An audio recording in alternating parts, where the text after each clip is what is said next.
Nós queríamos, em primeiro lugar, agradecer ao convite que nos foi endereçado pela COTE para fazer uma apresentação a respeito daquilo que nós pensamos a respeito da governação descentralizada. Já há algum tempo que o CIP, de modo particular, tem realizado vários trabalhos a respeito desta matéria e temos aqui a oportunidade de poder discutir com os vários segmentos da sociedade moçambicana a respeito desta grande matéria. Portanto, agradecemos mais uma vez este convite que nos foi formulado e com a expectativa de que o debate possa fluir com a maior naturalidade. Desde logo, é preciso ter em consideração que o interesse pelo CIP em realizar trabalhos ligados à governação descentralizada remonta ao ano de 2022. E este interesse em estudar as matérias ligadas à descentralização surgem por conta da revisão pontual da nossa Lei-Mãe, que foi feita em 2018, que veio a instituir uma nova maneira de ser e de estar no panorama da governação descentralizada em Moçambique. Se nos recordamos, até pelo menos 2018, nós tínhamos apenas um nível de governação descentralizada. No caso, o nível municipal, que remonta desde 1998. Portanto, por conta de vários eventos de ordem social, de ordem política, econômica, nós notamos que tivemos em 2018 esta revisão constitucional que passou a consagrar mais outros 2 níveis de governação descentralizada. Falo aqui, nomeadamente, da governação descentralizada de nível provincial e, em segundo momento, a governação descentralizada de nível distrital. A verdade é que, do ponto de vista prático, passamos a ter unicamente 2 níveis, portanto, o nível provincial e o nível municipal, já que o nível distrital ficou como um compromisso a se cumprir doravante, tendo em conta as dificuldades financeiras que Moçambique vem assistindo. A nossa intervenção nesta nossa mesa redonda vai basear-se fundamentalmente na nossa experiência enquanto centro de pesquisa. Como bem referi, o CIP realiza várias pesquisas em várias áreas, sendo uma das áreas de interesse as dinâmicas do processo da governação descentralizada. Então, a nossa abordagem vai basear-se fundamentalmente na nossa experiência enquanto centro de pesquisa, que também resulta das várias pesquisas que fomos realizando no terreno, de várias auscultações, de mesas redondas, que o CIP foi realizando ao longo do país, desde 2022 até a esta parte. E, desde logo, nós aqui vamos apontar aqueles que são os desafios que nós fomos notando em termos da governação descentralizada em Moçambique desde que ela foi implantada. Falo desde 1998, como bem referimos, que remonta ao momento em que foi implantado o nível de governação descentralizada de nível municipal. E vamos, de facto, destacar, desde logo, quais são os principais problemas que o CIP foi notando a nível das nossas autarquias. Primeiro, o que nós destacamos aqui como um grande problema ou desafio que enfrentam os municípios tem a ver com a lentidão no processo do gradualismo, no que diz respeito às transferências dos poderes ou das competências dos órgãos centrais para as entidades descentralizadas de nível autárquico. Era expectável que vários serviços fossem descentralizados ao longo do tempo. No entanto, nós fomos notando que o nível de transferências de competências dos órgãos centrais para os municípios tem conhecido uma lentidão, o que, de certa forma, frustra com aquilo que é o objetivo fundamental da descentralização de nível municipal, que é aproximar o poder, não é, das populações para que sejam elas mesmas a decidirem o seu próprio destino. Então, eu penso que nós nos atrasamos nesse quesito. A outra grande questão que nós fomos observando tem a ver com a falta de consensualidade no que diz respeito aos critérios para a criação de novas entidades descentralizadas de nível autárquico. Como temos vindo a notar, parece que de 7 em 7 anos, ou sempre que nós nos aproximamos ao período eleitoral, há sempre a necessidade de incremento de novas autarquias. No entanto, o critério para o estabelecimento dessas novas autarquias nem sempre tem sido consensual. Se bem que nos recordamos, a decisão, até bem pouco tempo, de decidir sobre a criação de novas autarquias estava reservada ao Executivo, ao Governo. É verdade que com a nova reforma legislativa que nós tivemos em 2023, passou a ser da competência do Parlamento. Mas antes, essa competência estava distrita ao Executivo. O que, de certa forma, colocava algumas dificuldades em termos de percepção, afinal de contas, quais são os critérios que têm sido utilizados para se criar novas autarquias. Portanto, ainda permanece essa dúvida, porque há zonas que hoje em dia são apontadas como zonas autarcizadas, mas que do ponto de vista de condições em termos de população, em termos de financeiros, nós notamos que não deveriam ser consagradas como autarquias.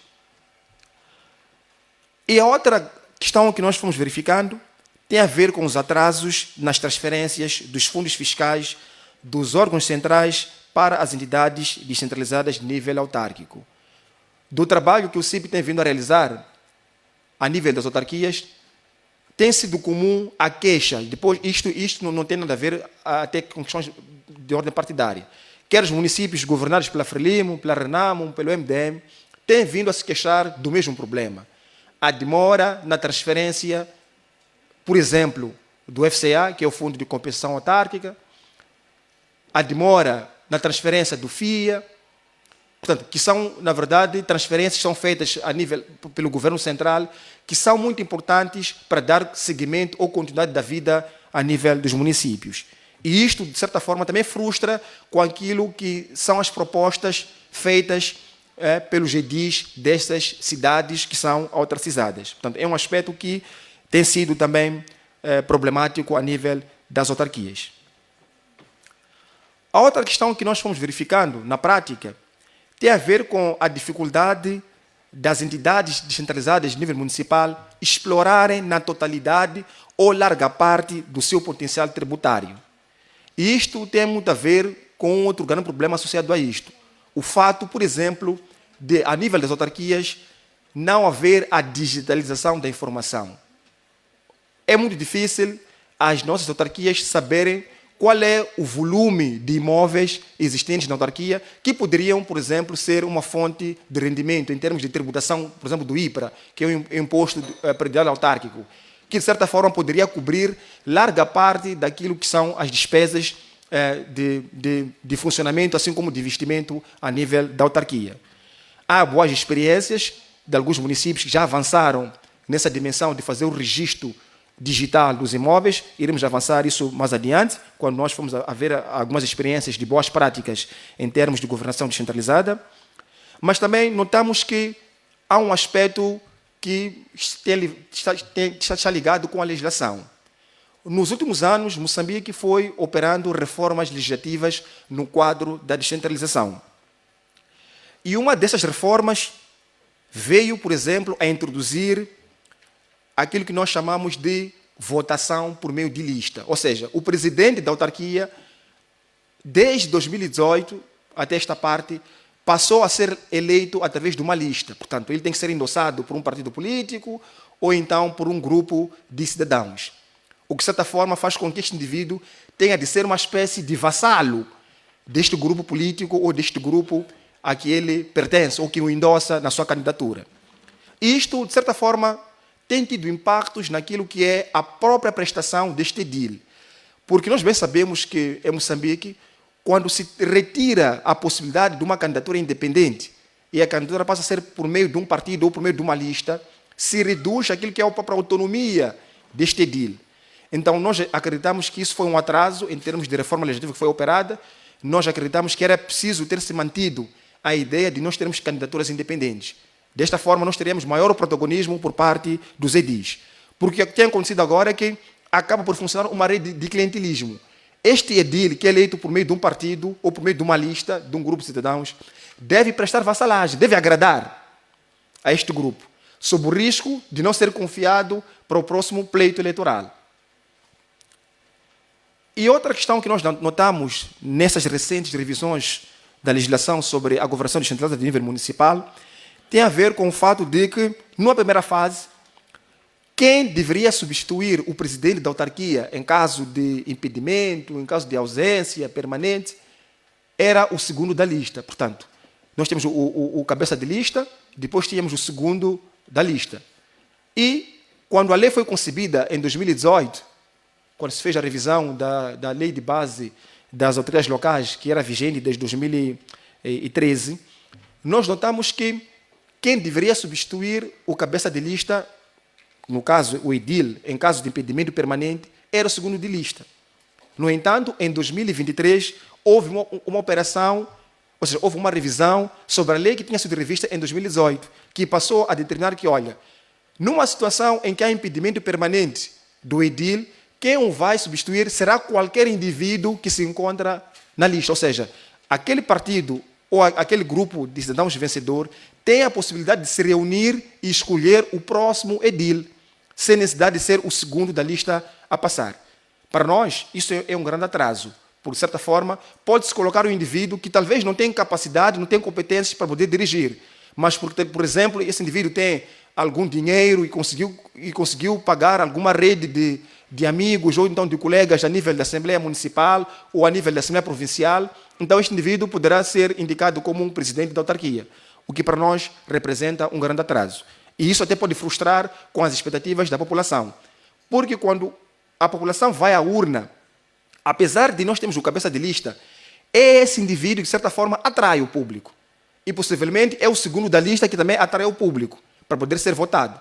Agora, quando nós temos uma situação em que qualquer indivíduo que faz parte da lista pode substituir, então isso pode vir a frustrar com aquilo que são as expectativas ou a confiança que foi depositada pelo eleitor. Então, acreditamos que seja isso um atraso que foi operacionalizado através dessa revisão. E depois de nós escrutinarmos aqui são os desafios a nível da governação descentralizada, a nível municipal, nós aqui indicamos os desafios que marcam a governação descentralizada a nível provincial. Desde logo, como nós bem notamos, com a revisão de 2018 da nossa Constituição da República, em 2019 nós tivemos as primeiras eleições gerais que passaram a consagrar igualmente a eleição do governador de província e se determinou igualmente que, a nível da província, nós teríamos a figura do secretário de Estado. É verdade que em 2020, após as eleições de 2019, tomaram posse, portanto, os primeiros governadores provinciais eleitos e também foram indicados ou nomeados os secretários de Estado.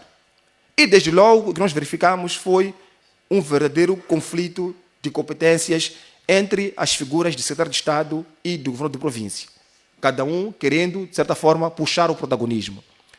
E esse protagonismo também resultava não só por razões de ordem pessoal, ou enquanto seres humanos, que cada ser humano sempre quer ganhar protagonismo, mas também resultavam da própria legislação que foi concebida nessa altura. Se nós formos a nos recordar, em 2020, em fevereiro, foi concebida a primeira legislação que deveria regular as competências de cada um desses órgãos que fiz referência. O secretário de Estado, assim como o governador de província. Mas, desde logo, notou-se que, afinal de contas, o secretário de Estado acabava por abranger ou abarcar maiores competências em relação àquele que foi eleito ao nível da província, que, de certa forma, tem soberania, porque, de facto, ele foi eleito, foi confiado pela população. Essa mesma legislação foi revista em abril. Portanto, um mês e meio depois, foi revista essa legislação. E, mesmo assim, continuamos a ter problemas e a legislação foi revista mais uma vez em agosto do mesmo ano. Portanto, tivemos a legislação ser concebida em fevereiro, revista em abril e, mais uma vez, revista em agosto de 2020. Mas, mesmo assim, não foi possível colmatar ou resolver o problema referente ao conflito de competências. Porque, desde agosto de 2020 até esta parte, toda aquela legislação, falo dos decretos 63, 64, que foram concebidos pelo governo, que regulavam as competências destes dois órgãos, mantiveram-se com problemas. E nós entramos para o segundo ciclo de governação descentralizada provincial, no caso, com as eleições que nós tivemos no ano passado, com os mesmos problemas. É como se tivéssemos dito que, olha, nós não conseguimos resolver isto, vamos deixar isso como está. Razão pela qual, ao longo desse tempo, foi-se criando a CRED, foi-se criando a CREMOD, como comissões que, de certa forma, deveriam resolver este problema, entre outros problemas, claramente, que apoquentavam a descentralização. Mas não foi possível. Uma outra questão que é importante avançar no que diz respeito à governação descentralizada no nível provincial tem a ver com a inexistência do regime fiscal próprio da província, que hoje em dia é descentralizada. Porque quando nós criamos a província descentralizada, implica que a província ela deve ter o quê? Autonomia administrativa, financeira e patrimonial. E é importante que a província, enquanto um ente descentralizado, tenha capacidade de coletar receita para o seu próprio funcionamento. Porque é um ente descentralizado. É uma espécie de um mini-governo. Então, um mini-governo que não consegue arrecadar receitas para poder gerir ou fazer a gestão daquelas que são as expectativas ou necessidades coletivas da população local, então este governo tem tudo para ser apontado como incompetente. E a população local não tem essa dimensão de que não, porque há problemas do ponto de vista legal, porque nós dependemos das transferências feitas a nível central. Não. Aquela população foi feita um conjunto de promessas na campanha eleitoral. E o governador aparece como aquele indivíduo que, de certa maneira, não consegue responder com essas expectativas. Diferente é o que acontece a nível municipal. A nível do município, nós já temos um Código Tributário Autárquico, bem que nos recordamos. O Código Tributário Autárquico foi concebido em 2008, que já determina quais são as fontes de receita dos municípios, que temos receitas próprias e as transferências são feitas para o governo central. Mas, em relação à província, a província permanece hoje, 6 anos, após nós termos este novo modelo de governação central provincial, sem um código tributário próprio. Inexiste. Razão pela qual a província continua a ser dependente de forma muito excessiva do governo central. Eu estou aqui a imaginar uma situação em que um dia vamos ter uma província, se nós mantermos este modelo, em que quem vai governar a província é um indivíduo que faz parte de um partido diferente daquele que está governando a nível central. Vamos ter grandes problemas. Vamos ter grandes problemas. Então é preciso com que nós comecemos a pensar sobre qual é que deve ser o código tributário aplicável à província. Uma outra questão mais associada à primeira, que eu já fiz aqui referência, tem a ver com a inexistência de critérios legais de alocação de recursos de nível central para cada província. Cada província tem seu potencial em termos de produção. Temos províncias que, graças a Deus,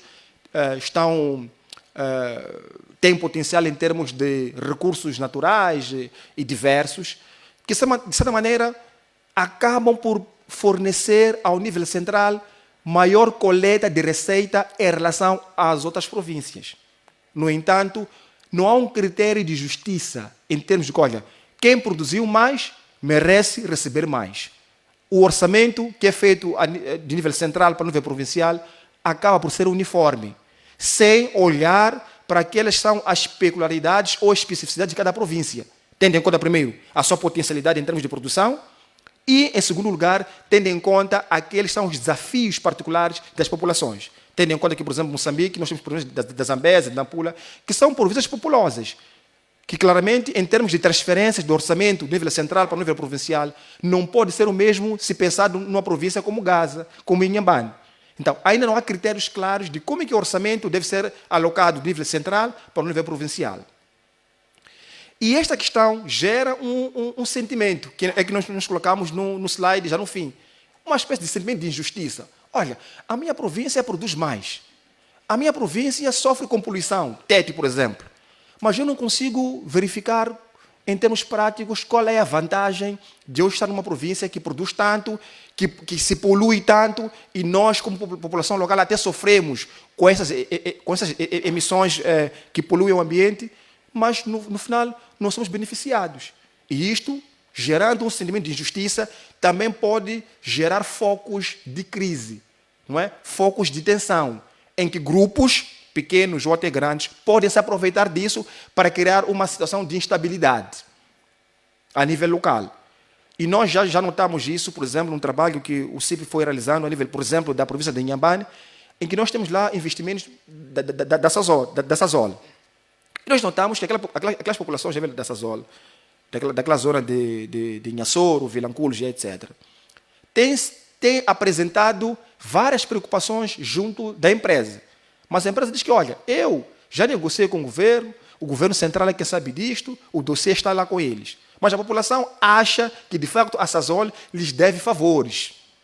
E isto pode fazer uma espécie de se criar clivagens entre a população local e esta empresa. E não podemos espantar um dia de a população se organizar e decidir invadir essa empresa. tomara que isso não aconteça. Mas isso pode, na verdade, ser o espelho daquilo que acontece a nível de todo o país, em que as populações sentem que não, há isto é injustiça. E o grande problema disso é que essas grandes multinacionais que se encontram baseadas nessas províncias que fiz aqui referência, em Inhambane, Tete, Nampula, Cabo Delgado e tantas outras, têm o seu domicílio fiscal em Maputo. Portanto, contribui em Maputo. E Maputo, que é a capital, é que decide, olha, Tete, vou te dar isto. Nampula, vou te dar isto. Então, se de facto isso não for de acordo com as expectativas da população, isso pode criar focos de crise, pode criar tensões localmente. Então, é preciso com que nós começamos a pensar também que a descentralização também pode ser, ou é, na verdade, o elemento até de pacificação social. Enquanto as populações sentirem que o poder está próximo delas, elas poderão ficar mais pacificadas. Do contrário, vamos ter sempre focos de clivagens. E porque não se pode apontar apenas problemas sem se apontar algumas soluções ou alguns caminhos que podem ser percorridos, nós aqui indicamos alguns caminhos sobre que aspectos se pode aprimorar no quadro da governação descentralizada. E esses aspectos que nós aqui elencamos têm também a ver com a experiência que nós fomos verificar em loco, ou seja, no terreno, sobre boas práticas em termos de governação. Primeiro aspecto que deve ser aprimorado tem a ver com a responsabilização política. As pessoas não podem achar que devem ser eleitas, e estando lá, sendo eleitas, elas são eternas, até acabar o mandato. A população local, que foi feito um conjunto de promessas, deve ter garantias de como pode responsabilizar aquele edil, aquele governador que fez um conjunto de promessas e não cumpriu. Tem que ter mecanismos. É importante que a população que elegeu também tenha o poder de, se possível, destituir o governador, de destituir o presidente do município. Porque ele não pode chegar lá, por voto popular, soberano, e achar que está numa boa. Não pode. Então, é preciso também pensar nos meios de responsabilização política daqueles que lideram as entidades de governação descentralizada.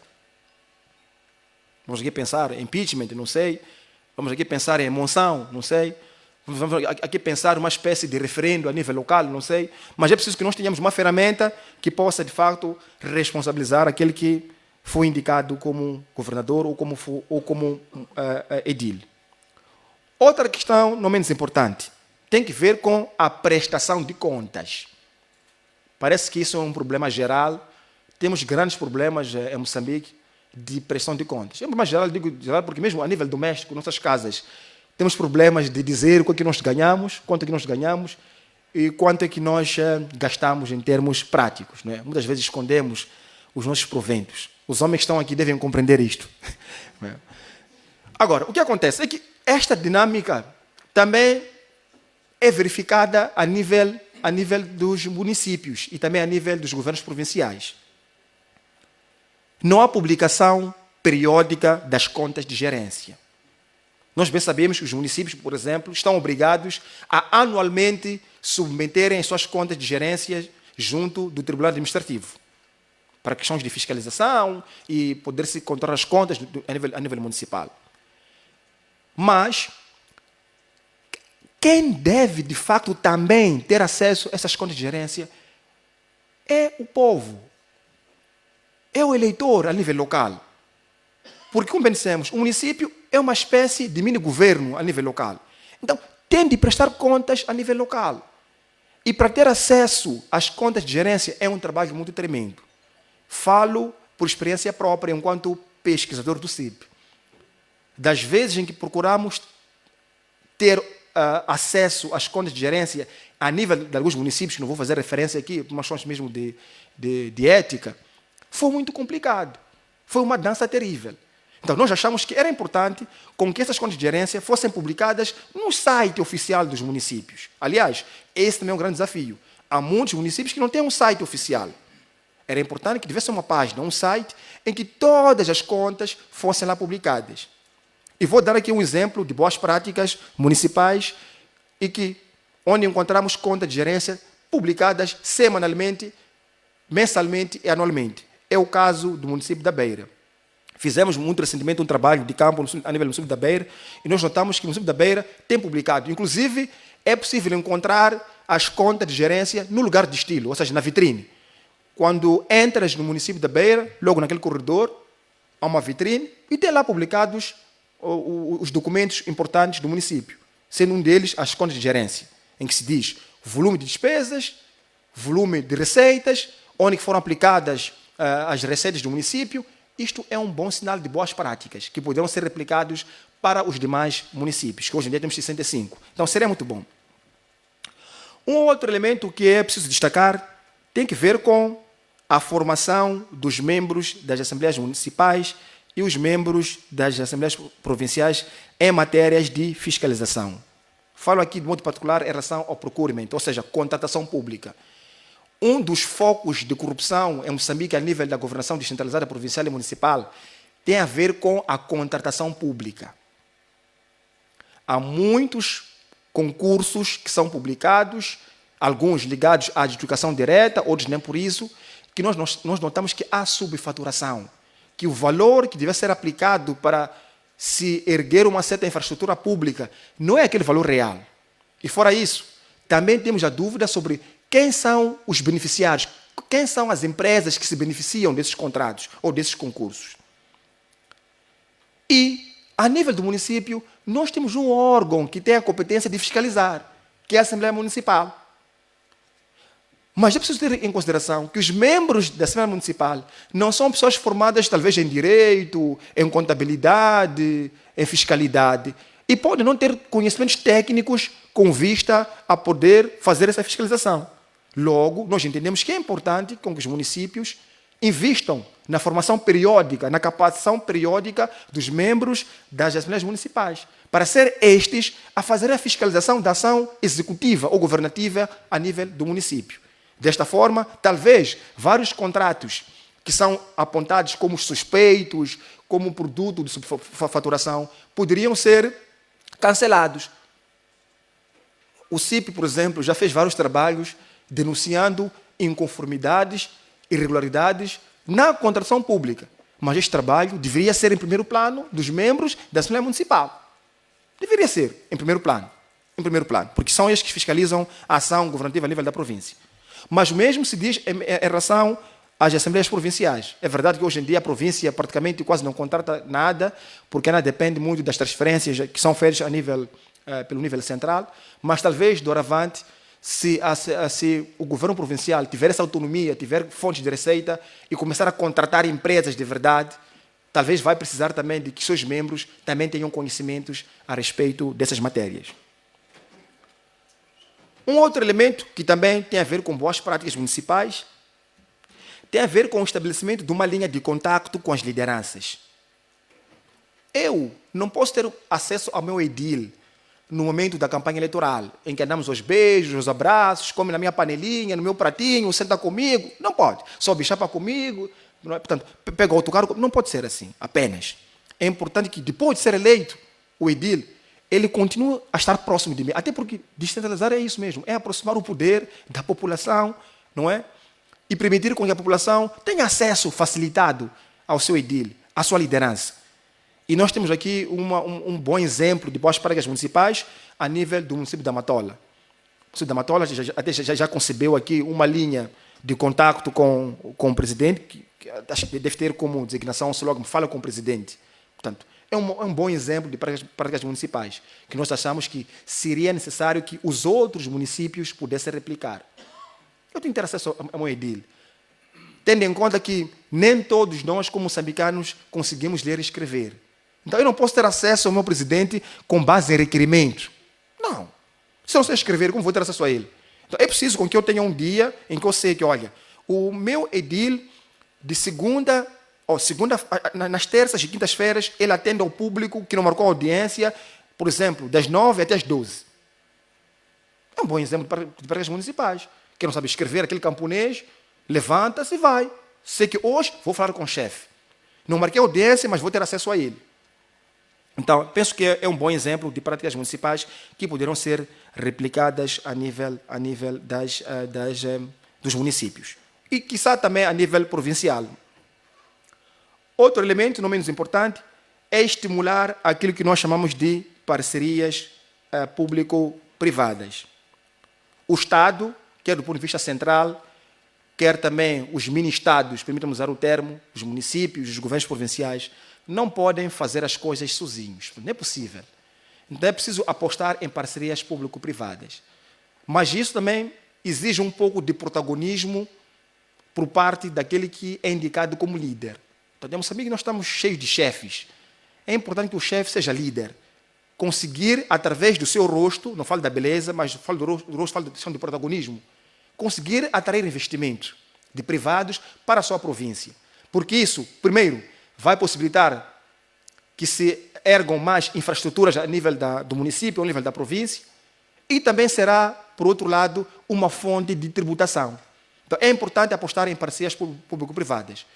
Claramente que isso também depende de outras questões. Nós bem sabemos que hoje em dia Moçambique está a enfrentar grandes problemas em termos de segurança, em que é difícil atrair alguém como empresário, mesmo nacional, mas sobretudo estrangeiro, a vir investir em Moçambique, porque acha que pode ser um investimento que pode ficar perdido pelo caminho. Então, também isso tem um pouco a ver com uma estratégia a nível central que deve ser criada em termos de segurança, para que a onda de raptos, sequestros, de matanças não aconteçam. Isto vai garantir alguma segurança. E as pessoas vão querer meter seu dinheiro, porque ninguém vai querer meter dinheiro num país que é apontado como de risco. Então, isto também não depende muito dos mini-governos, a nível provincial, a nível municipal. Também depende de uma contrapartida, de uma ação corajosa e séria por parte do governo central. Permitam-me fugir um pouco do slide, porque há outras questões que eu tinha aqui feito referência, mas que não coloquei no slide. Vou procurar ampliar para que possamos ser inclusivos como o diálogo que está a ser aqui.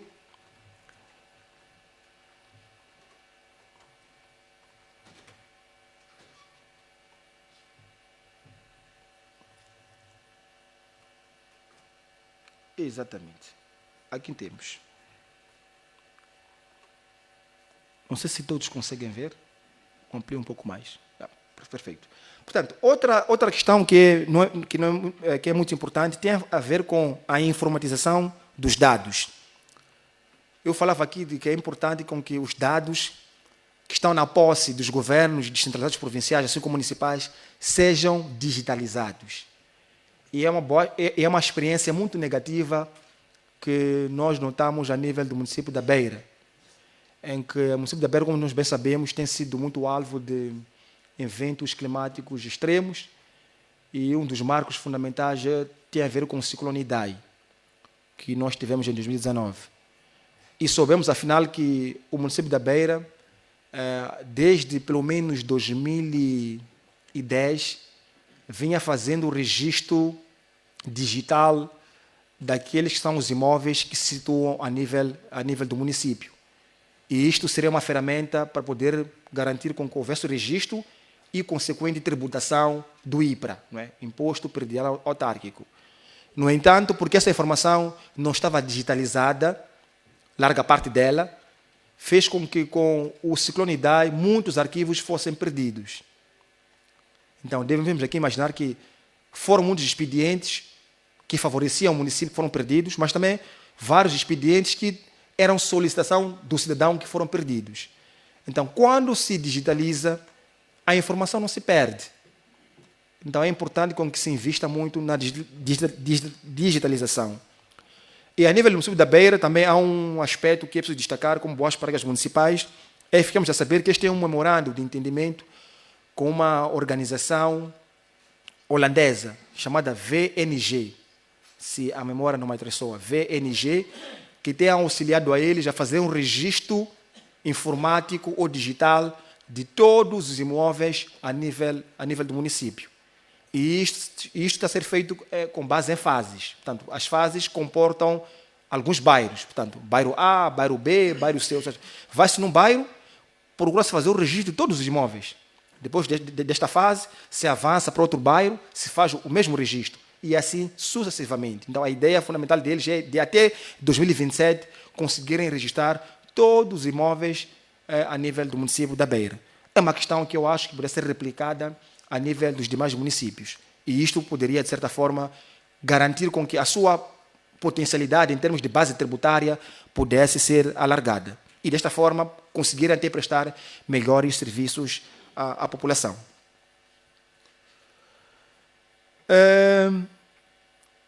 Outra questão que é de se colocar ou de se trazer em termos de boas práticas, em termos de governação descentralizada provincial ou municipal, tem a ver com o que acontece a nível do município da Beira e a nível do município de Nampula.